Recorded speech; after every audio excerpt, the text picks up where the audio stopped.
സ്വന്തം മാതാവിനെയും സ്വന്തം പിതാവിനെയും സ്വന്തം രക്തത്തെയും കൊലപാതകം, നിഷ്ഠൂരമായ കൊലപാതകത്തിലേക്ക് എത്തിക്കാൻ ഈ വ്യക്തിയുടെ തലച്ചോറ് എങ്ങനെ രൂപപ്പെടുന്നു എന്നുള്ളത് സത്യത്തിൽ നമ്മൾ പഠന വിധേയമാക്കേണ്ടതല്ലേ. പ്രീ പോർട്ടബിൾ ലോബ് എന്ന് പറയുന്ന ഒരു സംവിധാനം നമ്മളുടെ തലച്ചോറിനകത്തുണ്ട് എന്നാണ് പറയുന്നത് പഠനം. ഒരു സിന്തറ്റിക് ലഹരി ഉപയോഗിച്ചാൽ അത് ആദ്യം ബാധിക്കുന്നത് അവിടെയാണ്.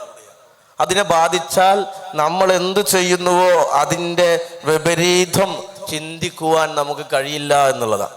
നമ്മൾ ചെയ്യുന്നതിൻ്റെ ആഘാതം, നമ്മൾ ചെയ്യുന്നത് മൂലം നമുക്കുണ്ടാകുന്ന പ്രയാസം നമുക്ക് ചിന്തിക്കുവാനുള്ള ശേഷിയെ ഈ ലഹരി ആദ്യം ചെന്ന് കണ്ടെത്തുന്നു, പിടിക്കപ്പെടുന്നു എന്നുള്ളത്. അങ്ങനെ ആവുന്നത് കൊണ്ടാണ് മാതാവിനെ കൊന്നതിന് ശേഷം ചാനലുകൾ നോക്കി, മൈക്ക നോക്കി, എനിക്ക് ജന്മം തന്നതിൻ്റെ ഭാഗമായിട്ടാണ് ഞാൻ എൻ്റെ മാതാവിനെ കൊല്ലുന്നത് എന്ന് പറയപ്പെടേണ്ടി വരുന്നത്.